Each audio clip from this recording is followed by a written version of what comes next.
Yeah, I mean, look, a lot of absurd things were said there.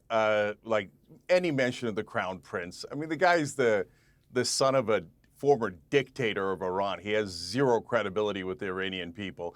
Look, the Iranian regime That's is absolutely a false. disaster. He is the most Yeah, that's he is the hilarious. most popular Hold on, let me figure get to of mine. any Iranians. Are you Iranian? Ask the Iranians yourself. that's It's very, hilarious. very clear. Oh, please, While there are some please, people we'd who love our don't support dictator him, back. the vast Okay, majority can I of answer the them, question? the vast majority of them do support the Is Shah. she just That was journalist and activist Emily Schrader giving a knockout verbal punch on Piers Morgan's show, Uncensored, about 1 year ago. The recipient, another one of his regular guests, Chunk Wager. Welcome. This is the third and final episode in this State of Tel Aviv and Beyond series, taking a hard look at how independent media has covered Israel in the war with Hamas and the recent conflict with Iran. We focus in this series on Piers Morgan and his show Uncensored, not because he's the biggest, he's huge, but because he has been so laser focused since October 7th on all things Israel. And he's also demonstrated a penchant for platforming some very sketchy characters, outright extremist Israel and Jew haters, repeatedly, like Chub Wager, who you just saw and heard. Today, we speak with two prominent activists with huge followings on social media. Emily Schrader, who is also a journalist, and Ridvan Aydemir, also known on YouTube as the ApostateProphet. Emily Schrader has been a repeat and feisty guest on Uncensored. She tells us what she likes about Piers and his show, and what she's been liking little less in recent months. Ridvan Aydemir, the ApostateProphet on YouTube, was in discussion with Uncensored producers to appear on the show when Piers Morgan himself attacked Ridvan directly on social media. For what, you might ask? Well, you'll have to listen and decide for yourself. Ridvan was raised in a strict Muslim environment. He knows his stuff.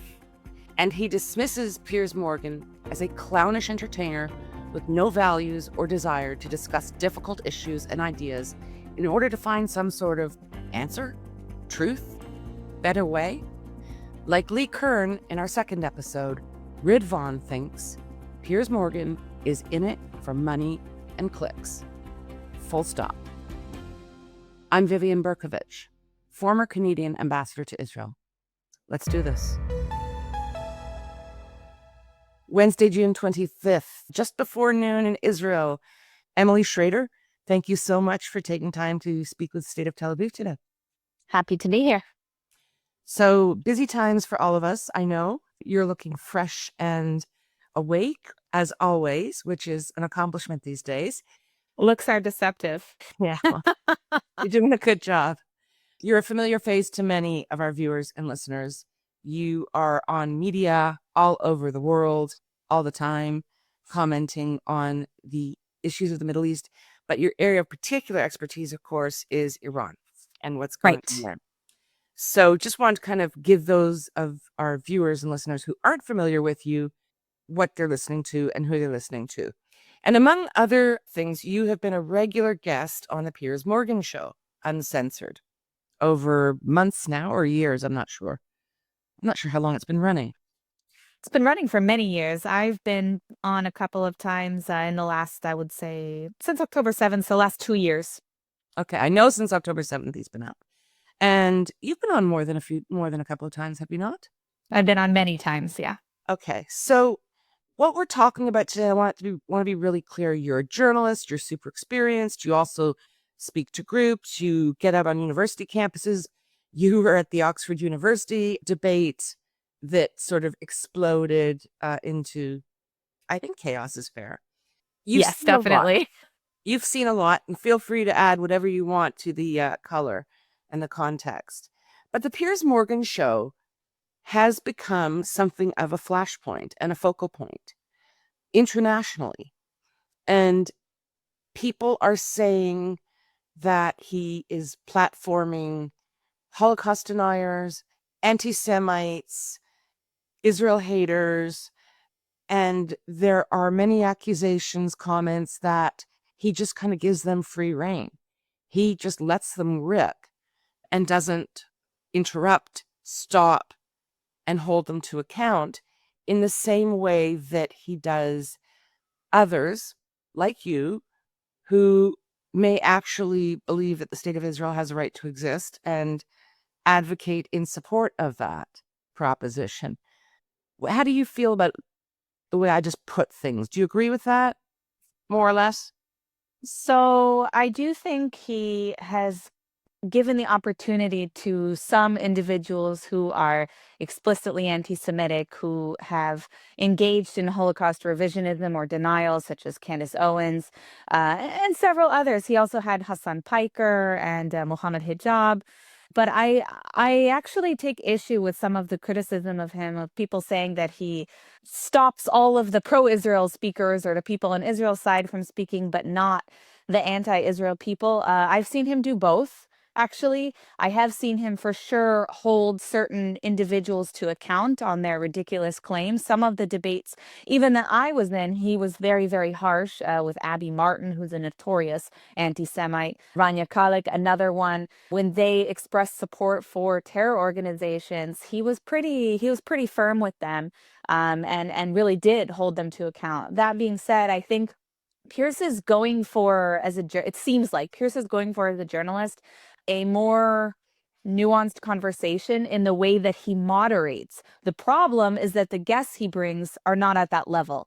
Like, I'm happy to debate someone who can actually carry on an intellectual debate about these issues, someone who is well researched and knows these issues.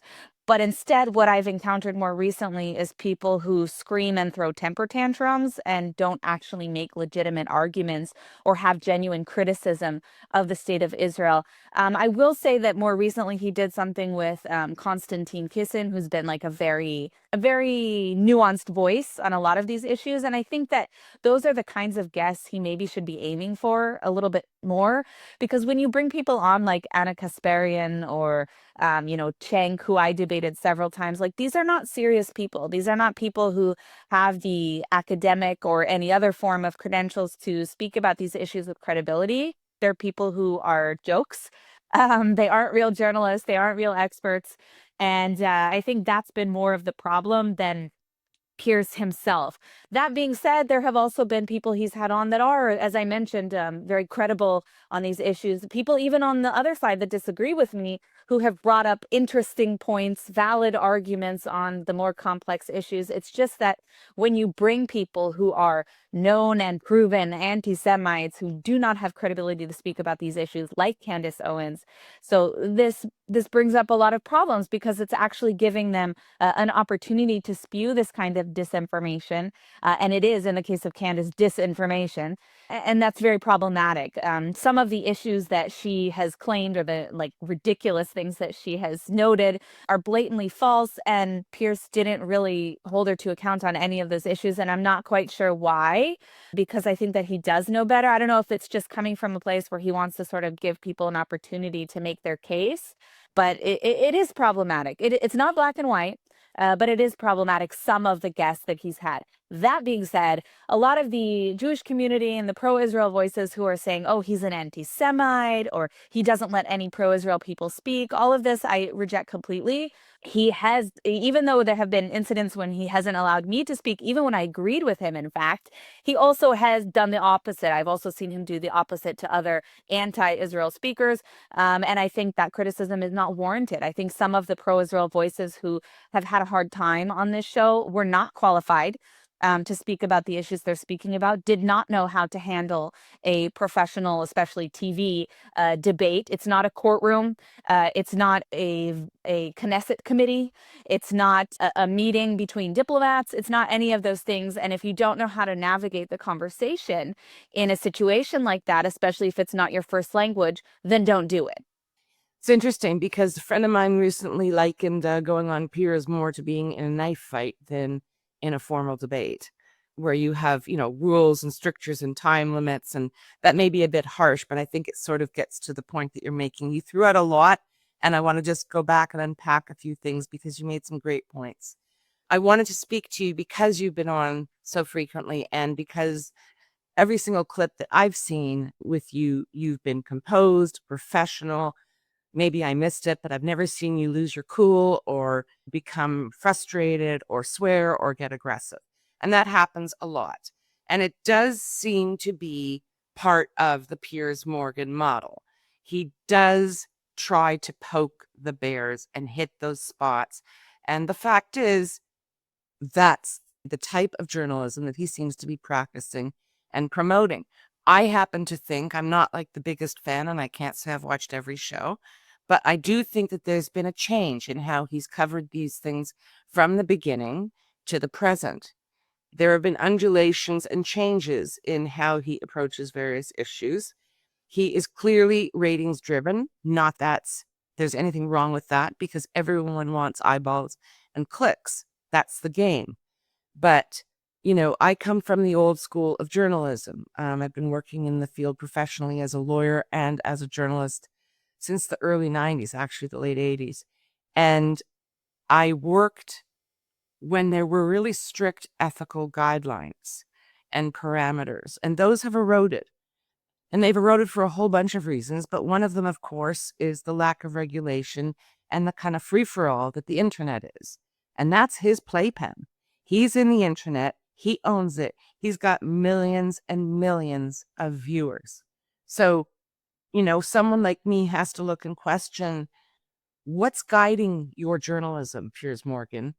Is it just the numbers? Or are you really trying to generate good, strong, meaningful intellectual debate? You made that point.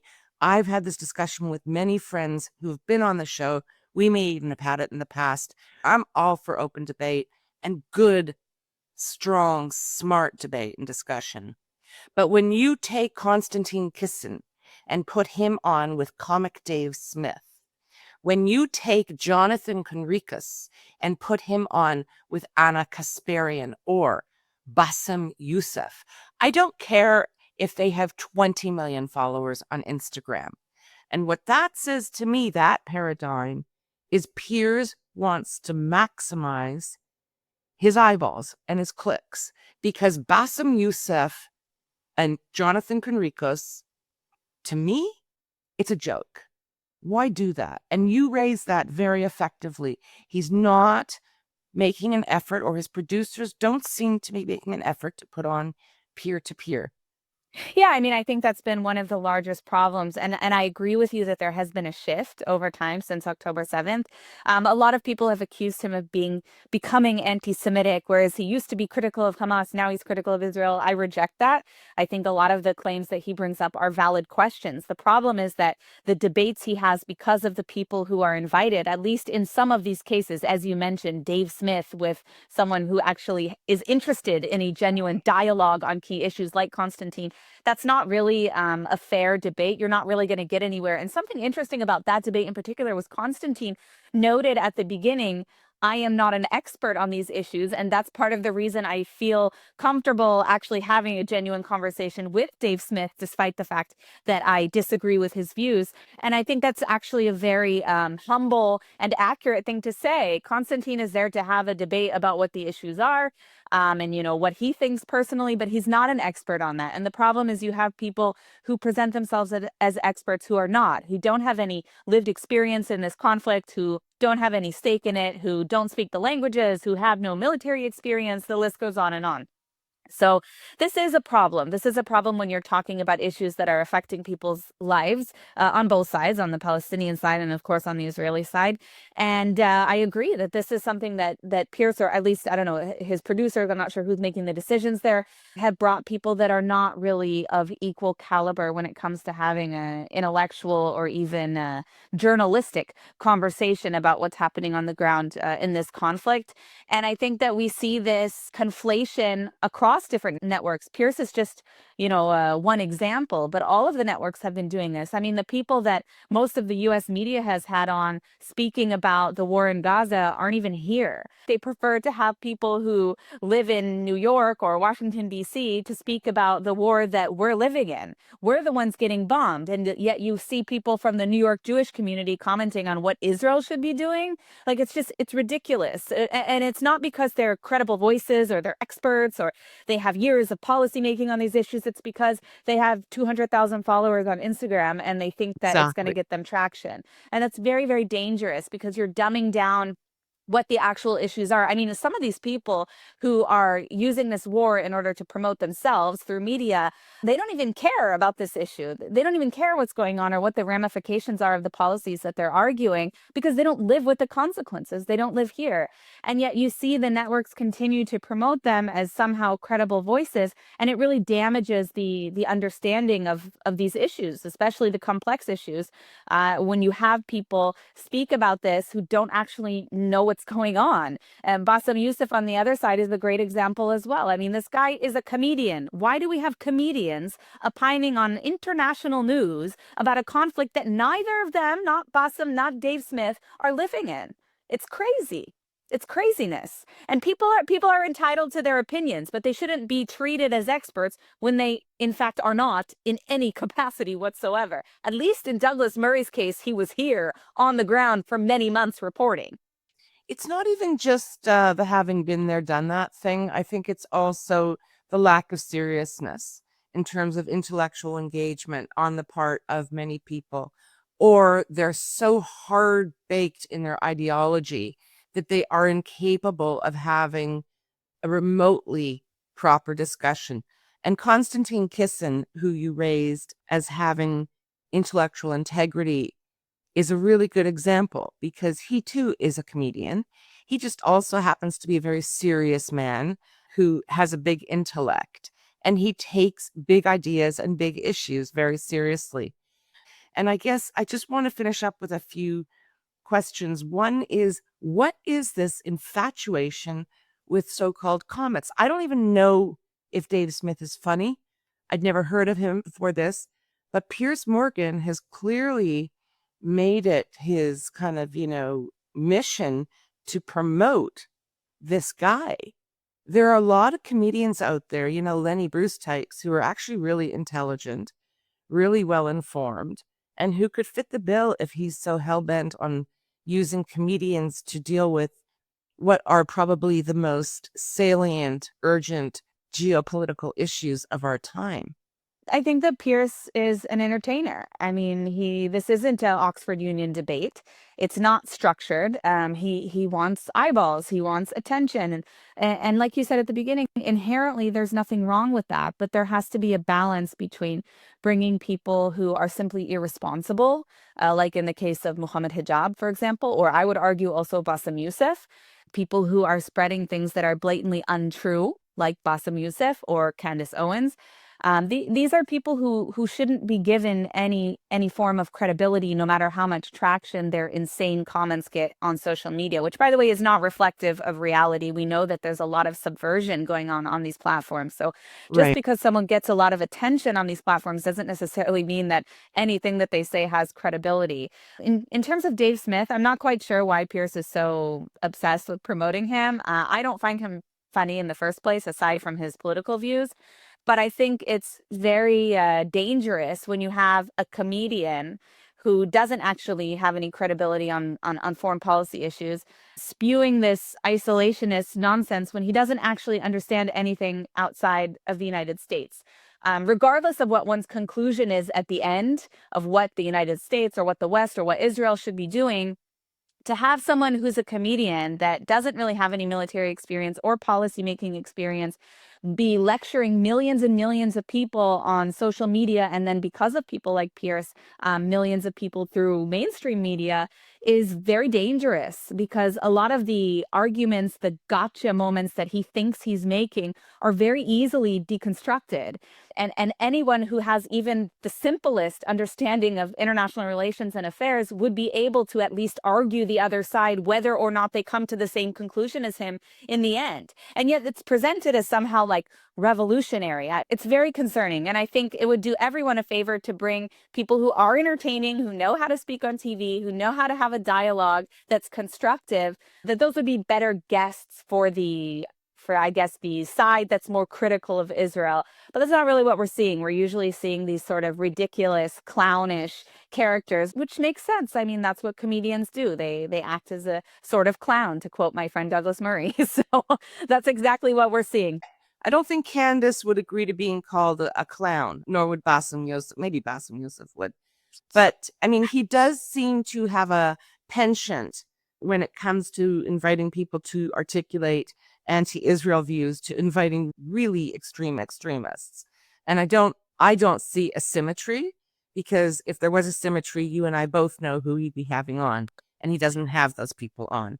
But that's a very good point. I don't recall him ever bringing on a very hardcore extremist from the Jewish or pro-Israel side. I don't recall him ever having someone on that was super, that represents sort of the Ben Gvir perspective ever. He has people like me, like Jonathan Conriquez. He's had people who generally are very reasonable and know what's going on the ground. Unfortunately, I don't think that our counterparts in those debates have been of the same caliber. My real interest is the integrity of the journalism that is being broadcast on one of the most watched forums, platforms in the world, and whether or not he's doing the job in an appropriate and ethical way. I think he's become the most prominent, the marquee example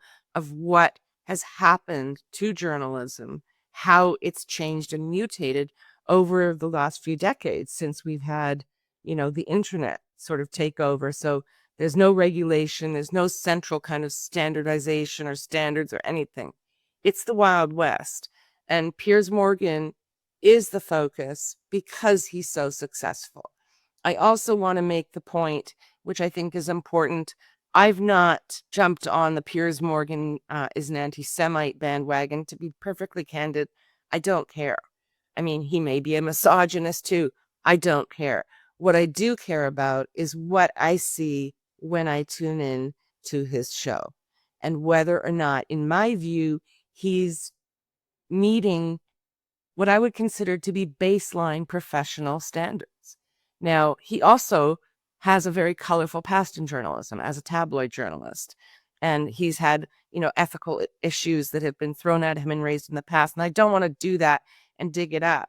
We all have skeletons in our closet. But he does have a tendency to play it really close to the line.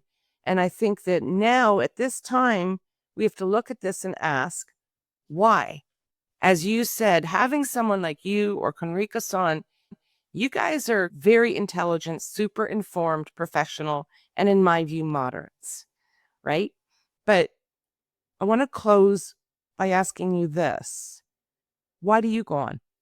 Well, I agree with what you're saying about the degradation of journalistic ethics. For sure, that has happened and is happening. And yes, it's because of social media. And my answer is the same as why I'm on social media in the first place. I think it's a cesspool of nonsense. It's the toilet bowl of humanity.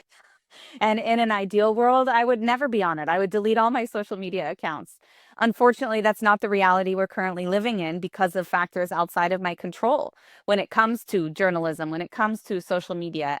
And so if we're going to communicate about what's happening in Israel at all, we have to be in those places.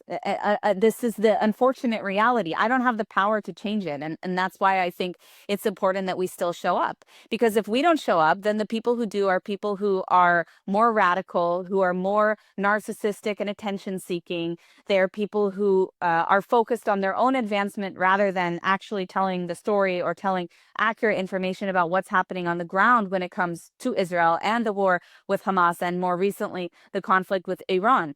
So I think it's important that we still show up because the starting point of the conversation becomes infinitely more extreme when you don't have the people who are educated and who are moderate representing those ideas and being able to explain, even if it's only 10% of the audience that's actually listening. It's important that it's out there and that it's heard, because you don't always know who's going to hear it and who's going to say, wow, I didn't actually know that. Is that correct? Let me look it up. I've received messages like this from people who have watched Piers Morgan, who have said that they have learned things that they had no idea about prior to the episode. So I think it's still important to show up. What's not effective is when we have people show up and say things like, oh, well, Piers, you're just an anti-Semite. That's not actually a credible argument without a plethora of evidence. I understand why people are frustrated, but it's not helpful to advancing the debate. I'm there in order to get out information about what's happening, not in order to bash Piers Morgan because I disagree with him on something politically or because I don't agree with how he runs his show. It's not my show, it's his.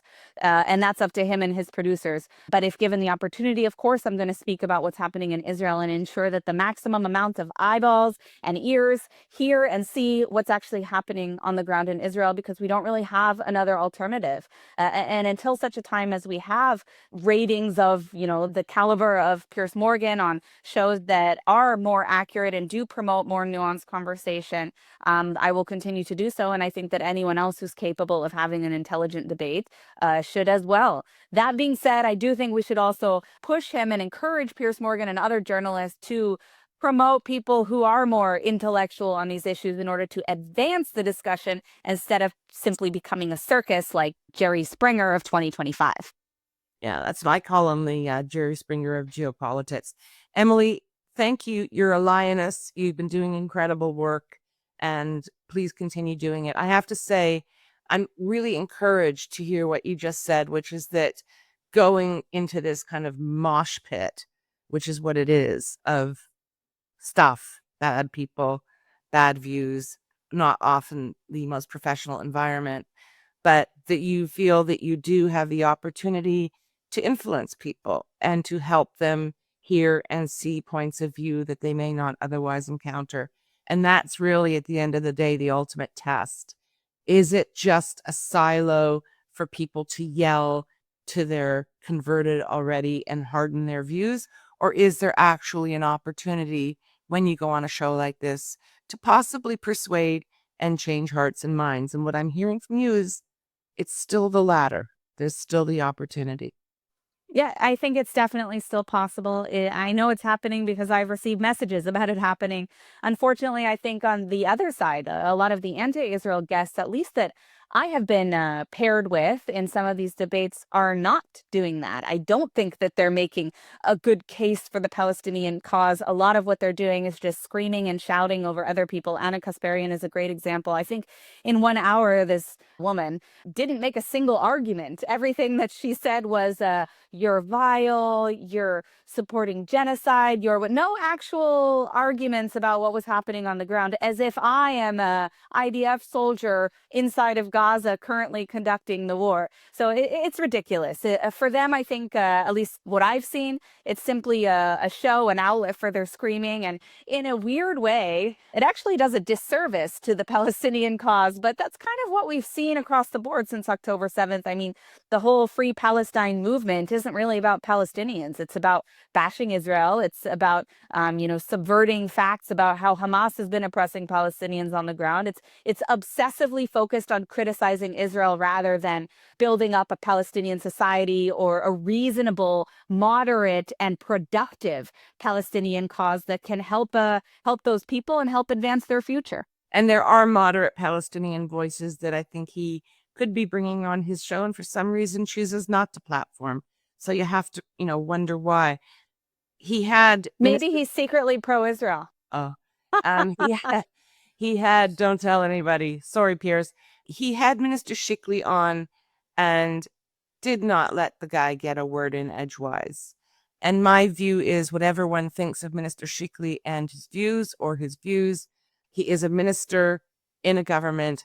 I cannot imagine Piers Morgan ever having a Qatari government official or an Iranian government official on his show and behaving as he did. I also want to just bring up very different contexts, but not dissimilar.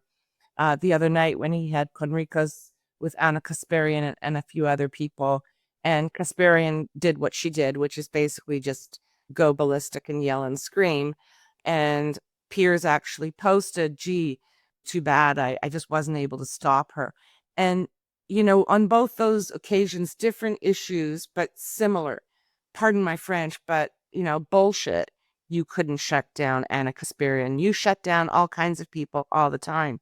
You could even have pulled her mic. She was so far out of line. And you, Piers Morgan, chose not to. And the same with Sheikley.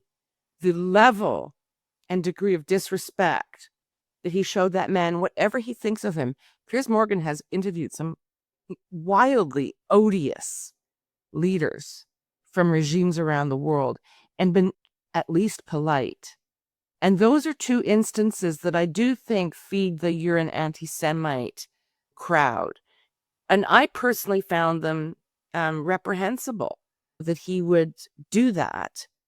Do you want to defend him before we sign off? Or try to... I mean, it's not, for me, it's not really about defending I him, know. but I will say just for accuracy that I believe it was a week and a half ago, maybe 2 weeks ago, he had a supporter of the Islamic Republic, someone who's been affiliated with them for a while, Marandi, he had him on, and he really dug into him. He said, even after on social media, this is someone he would never have back. He ripped into him for several minutes about how he's defending a genocidal, misogynistic, violent, terrorist supporting regime, being the Islamic Republic, of course. So he has been pretty harsh. Different from having on a government official. Sure, yeah, sure. But I also think that part of Pierce's frustration stems from the fact that he's not actually getting any answers from Israeli government officials. He also interviewed Zbichoteveli. And this goes back to a problem that we have internally in Israel, and that is that Israel doesn't really know how to frame information about what's happening on the war, at least at the government level, about what's happening in the war in a way that is transparent to the international community. We have, for some reason, struggled with this information war for a long time, when a lot of times we have the information and we just don't have good enough or strong enough representation in terms of hasbara or PR, diplomacy, to be able to actually explain this. And I think that, a lot of the questions he continues to ask, he asked me the same questions that he asked Tzipi Hoteveli and Natasha Hausdorff and several others about, why aren't they allowing journalists into Gaza? Why don't they know how many casualties there are on the civilian side? And Right. those are, as a journalist, those are valid questions to ask. And there is, of course, a legitimate answer for them, which I gave him. Why didn't our government officials? It's concerning. And I think that that's why I said, if you're going into an environment where that's what you're going to be asked, where you're going to be, even if it's an unreasonable question, you need to be prepared for that. And I'm not sure that most of our government officials are prepared for that, and not specific to Hoteveli or to Sheikley, but in general, it's a problem across the board in Israel. That being said, I also have a problem with some of Pierce's approach, myself personally. In some cases, when I've been agreeing with Pierce, he'll continue talking over me until he realizes, oh, she's actually agreeing with my argument. So he has not given a lot of patience to people on the pro-Israel side. That being said, I think he's far from an anti-Semite, but I would encourage him to stop giving so much leeway to these fanatics who ultimately are harming not just the Palestinian side, but the entire conversation. It's really, really unproductive. And I think he does have the ability to shut them down, especially in the case of people like Anna Kasparian. If she was on the pro-Israel side, I would be mortified by this behavior. Absolutely mortified. And I don't understand why he would continue to allow this kind of conduct, because that isn't a debate. It isn't a debate at all. As I said, she didn't make a single argument. It isn't a conversation. It isn't a debate. It just shouldn't be. He let her roll, and I have to say, it was quite feeble to have him post on X. I just couldn't control her. Sorry, not buying it. Disingenuous, just not credible coming from you. You are the master of shutting people down. So I think Piers Morgan and the IDF and the government of Israel should probably turn to you, Emily Schrader, for some, media consulting. You got some good tips, and they should have picked up a few just from listening to this interview. Thank you so much. Really, Thank you. This Thank was you. Thanks for having me. such an interesting conversation, and I appreciate you sharing so openly. Thanks. Thanks for having me. And now, let's get right to it with the apostate prophet, also known as Ridvan Aydemir. So wonderful to see you after so many months, Ridvan Aydemir, also known as the apostate prophet on YouTube, with more than 500,000 followers. And I'm one of them. I want you to know that. That's awesome. How are you, my friend?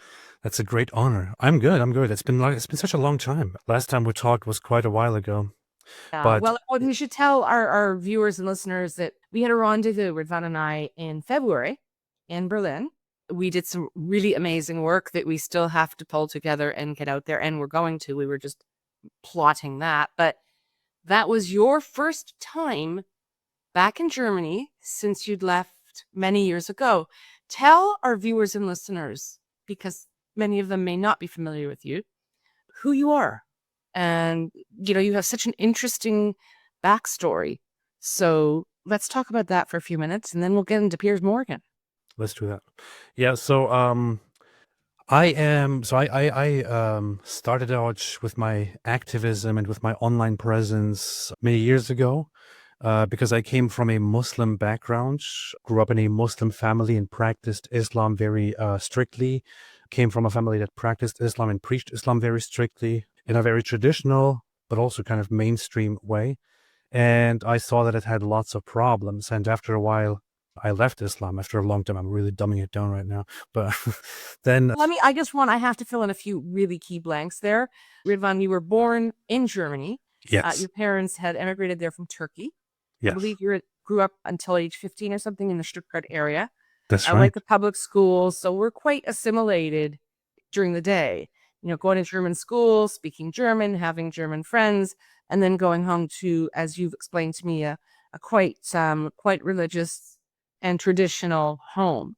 And then when you were 15, your parents decided, okay, enough of living here among the infidels. We're going back to Turkey.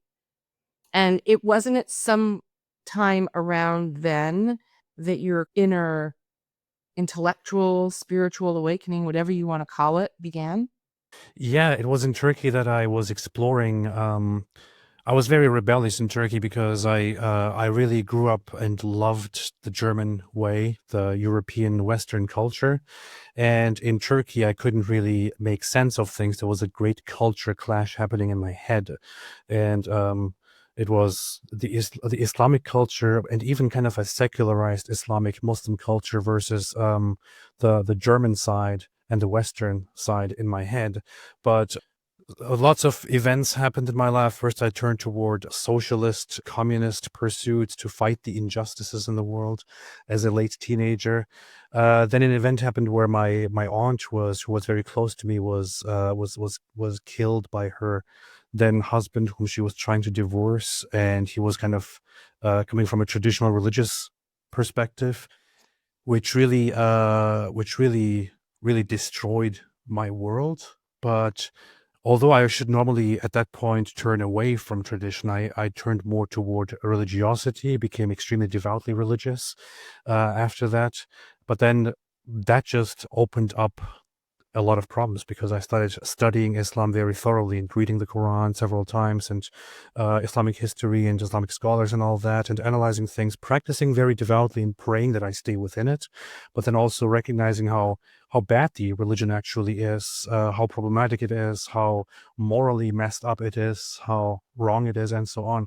So over several years of studying and practicing and preaching it myself, actually, I ended up leaving Islam because I thought because I came to the conclusion that it's kind of that it all relies on a very, very poorly written, dumb book, and that it's also very hostile and disgusting. Just to give an example, we kind of went over this, but when I was younger, growing up in a Muslim family, I learned from a very young age that in the near future there will probably be the time when before everything comes to an end, then this is Islamic eschatology, basic Islamic eschatology actually, that we Muslims would fight the Jews and exterminate them, kill them, destroy them all, and even the trees and rocks would be helping us. and not just the Jews, but the Christians that we are living among in Germany, for example, were described to me as hypocrites, immoral pigs, and so on. And we can't trust them, we can't really befriend them. But the Jews were always the worst. So these are the things that I learned, but it was always contrary to how I actually experienced the world. And it took me very, very long to figure out that clash and to eventually come out against it. And the thing is, when I left Islam, something really bothered me, which is that there is, over the last decade especially, there is a heavy Islamization effort going on in the West, and lots of Islamic apologists try to tell non-Muslims that Islam is misunderstood, that Islam is actually totally a religion of peace, that these narratives are all wrong, that the problems in the Middle East are because of Israel and this and that, and I knew from everything that I learned and practiced that this is complete nonsense. So I wanted to go out there and tell the truth about all of this, and that's how I started out. Oh. And here I am. And you started out kind of YouTubing in 2017-ish, is that correct? Yeah. End of 2017 is where I started. And you live somewhere in Illinois, right? You're American, you have a partner, you have little kids, you're like just another normal, boring Illinois guy. Yeah. Just living somewhere in America. Yeah.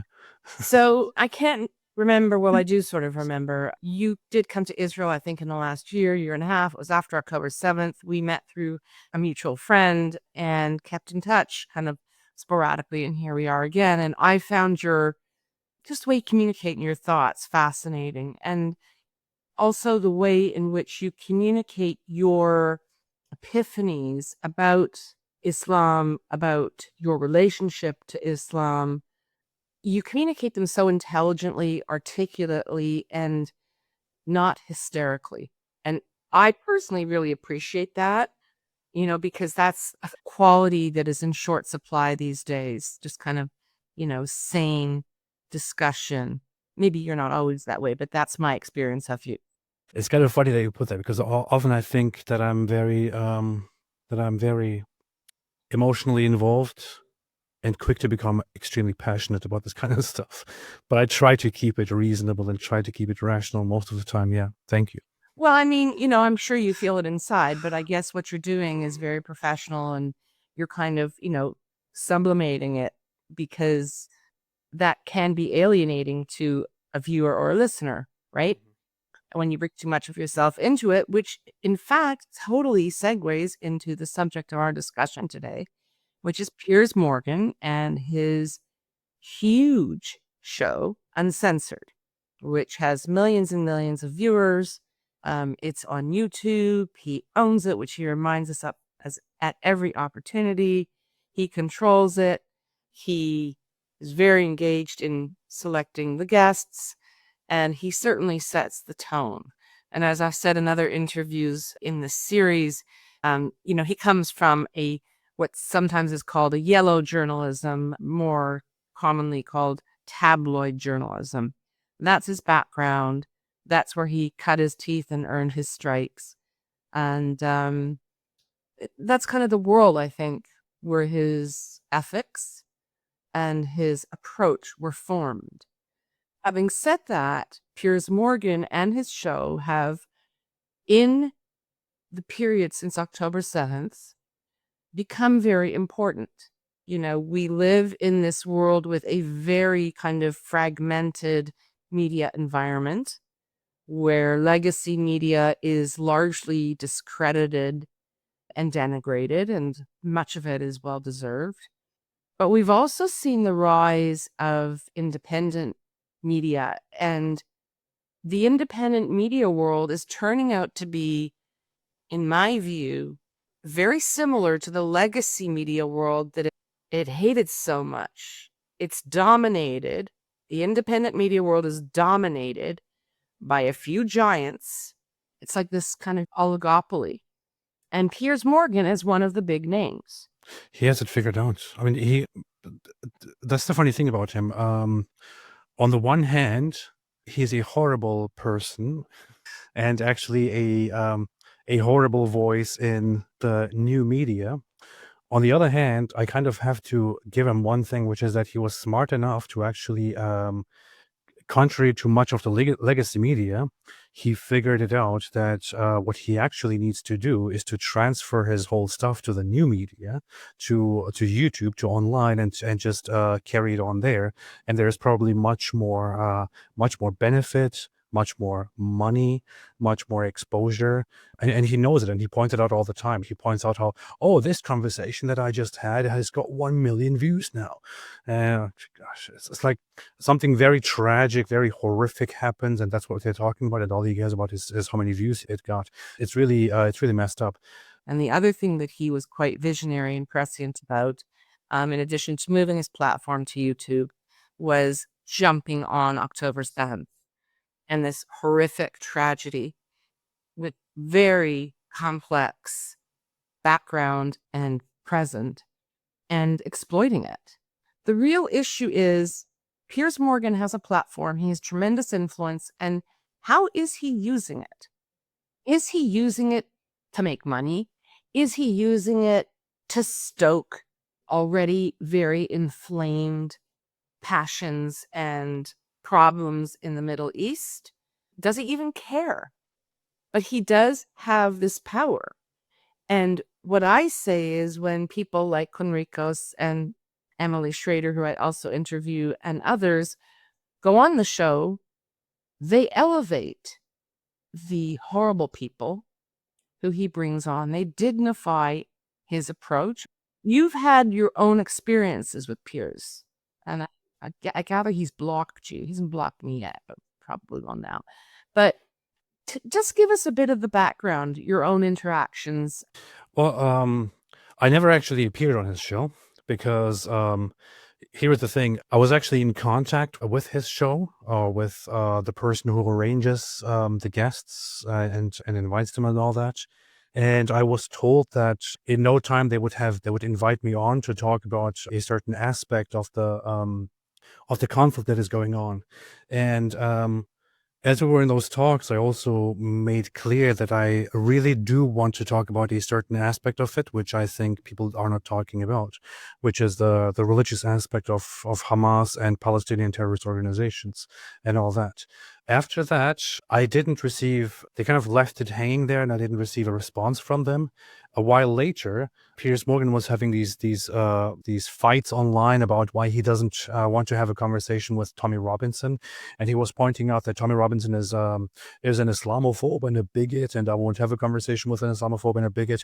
And then he goes on and actually invites first Candace Owens, and despite the things that she has said over the years, I would say this is still a mild example. Candace Owens has become really, really messed up in terms of her anti-Semitism and her anti-Israel narrative, but still she is very well known as a public figure. So I guess I could understand that somewhat. And then he invites on Dan Bilzerian, who goes out and says that first off, the Holocaust didn't happen, but secondly, they deserved it. And then it describes Jews as demons and as monsters and so on. Andrew Tate, just because of publicity. And then he invites on some other people, like this guy called Myron, who's known online for doing the Nazi salute, for saying that Jews deserve what they get, that Jews are demons, that Jews are evil, that the Holocaust is a lie, but they also deserve it. So again, the same thing. He invites these people on. So I started a series of responses saying, pointing out how hypocritical it is that he won't have a conversation with Tommy Robinson. Think about him whatever you want because of his supposed Islamophobia and bigotry. But then he goes on and actually invites people whose only reason to be on there is to point out that Jews are not humans, basically, and that they deserve it, and that the Holocaust didn't happen or they deserved it. I called this out. In response to me calling that out, he just blocked me. And when he was asked why he blocked me, he said about me, because he is an annoying prick and I block annoying pricks. So this is the thing. When you actually confront him and hold him responsible and expect him to have some, to reflect a little bit on the things that he does, to be consistent, to take some responsibility, what he resorts to is not to actually reflect on them, but to attack you, to fight with you, or to outright block you. From this encounter alone, but also from so many other things. I mean, he is one of those typical smug, elitist, British tabloid people that we have had the knowledge of from a long, long time ago. He doesn't care about values at all. But from these interactions, it's quite clear to me that this guy, he doesn't care about values. He doesn't care about responsibility. He doesn't actually care about human suffering, about what people are experiencing. He doesn't care about the truth. What he cares about is simply his business and how many views he gets, how many subscribers he gets, how much money he gets as a result of it. He can have a horrible conversation, something that is completely counterproductive, but he will just point out, well, it got this many views, so I will probably invite this person on again. So this is the kind of person that he is, and it is just such a poison. And it's very indicative of how bad this whole new media thing really is. There's something really good about the whole transition to new media, that regular people or random people who are not given a platform on mainstream media, on TV, can come out and share whatever they want. However, it also brings forth the worst in people, the worst in the culture, and for predators like Piers Morgan, who love to take advantage of things to really milk the worst in people for their own benefit. This is a grand example of that. The guy doesn't care about truth. And I also think that when I see, for example, Jonathan Conricus, whom I respect so much, be brought on there with some imbeciles, with some idiots whose only value it is that they yell and say dumb things. I mean, you just brought up Anna Kasparian. She recently shared the conspiracy theory that 9/11 was probably perpetrated by Israel because there were allegedly dancing Israelis there, which is a well-known fake conspiracy theory. Almost everything about it is complete nonsense. She publicly, openly shared that on Twitter or X. Such a person to be brought on with Jonathan Conricus and be put on a stage as equals is just ridiculous, And that is a point I made. Somebody, went at Piers. Lots of people did.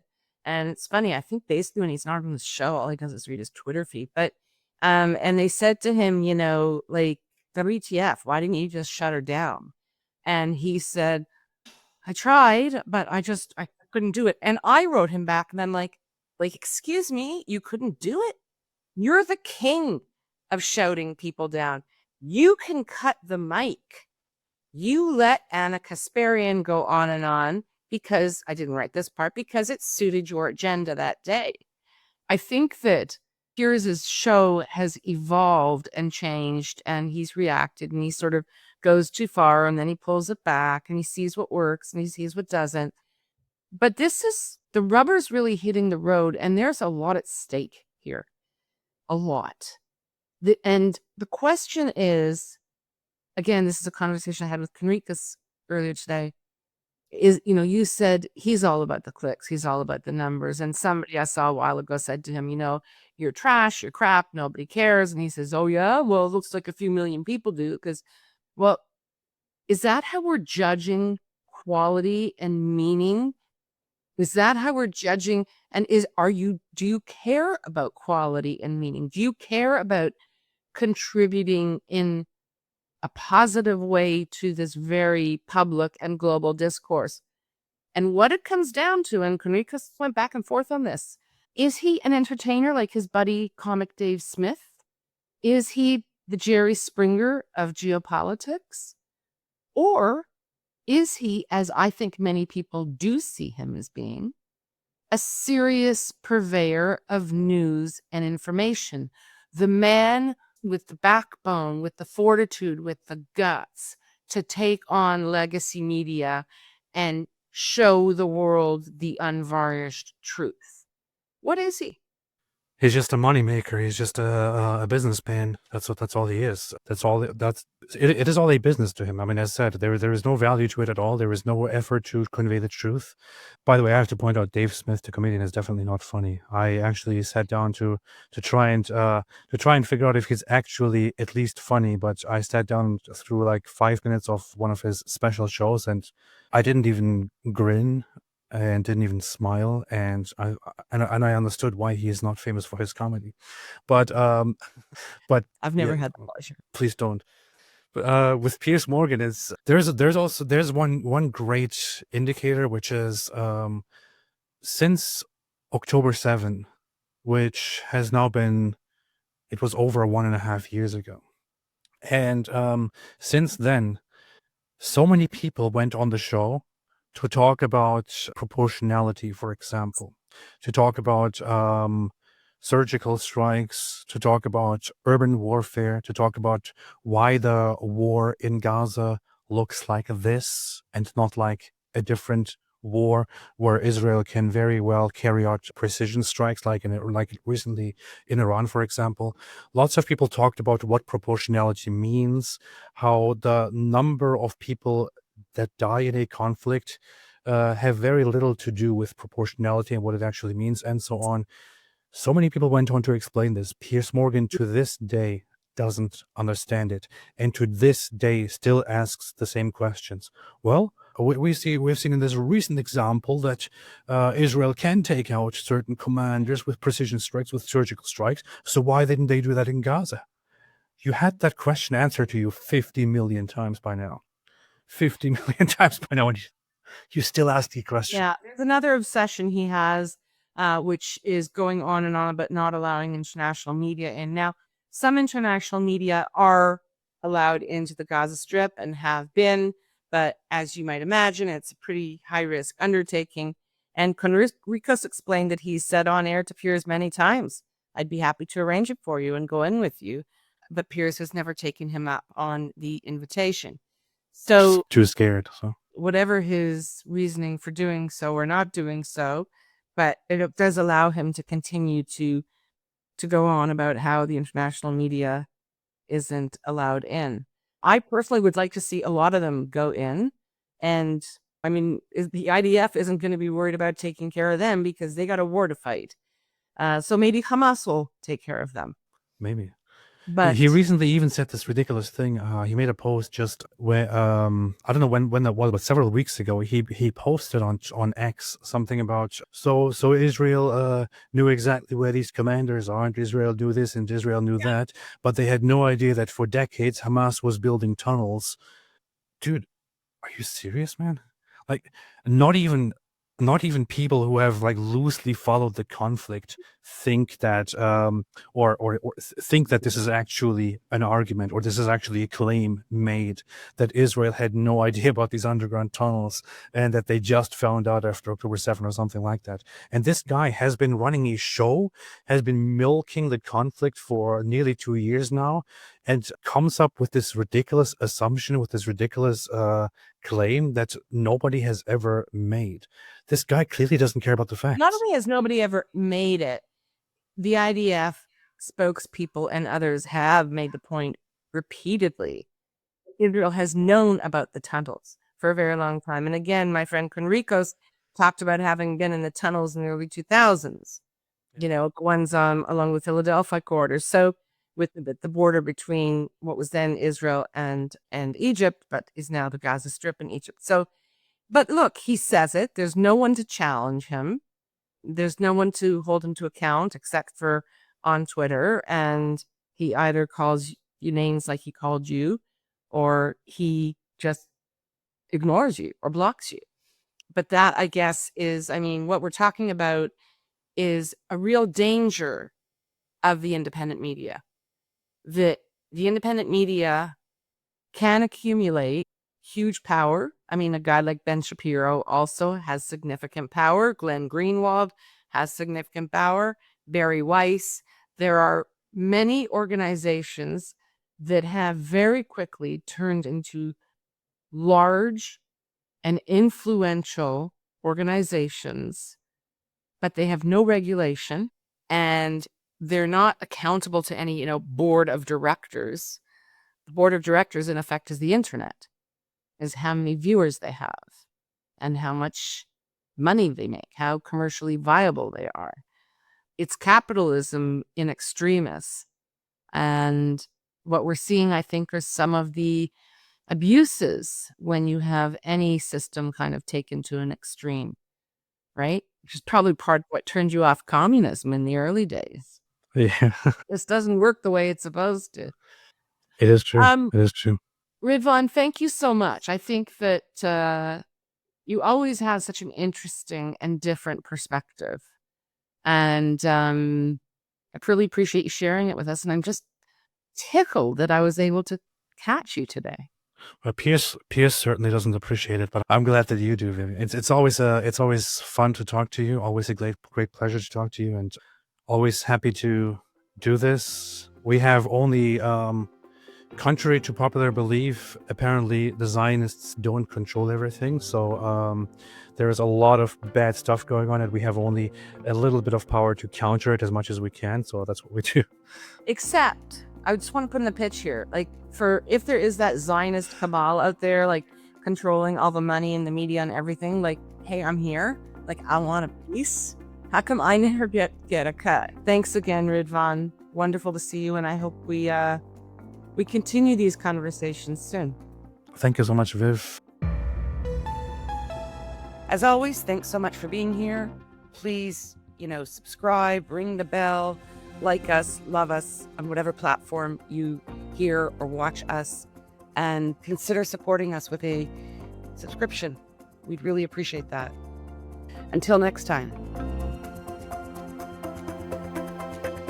We love hearing from you, so please comment on our website, stateoftelaviv.com, or send us a note to hello@stateoftelaviv.com.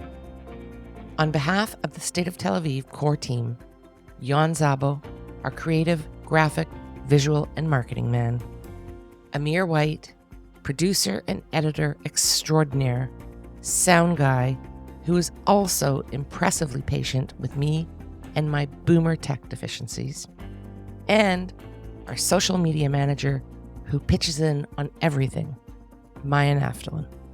Thanks to the team. Thanks to you for being here. We'll be back soon.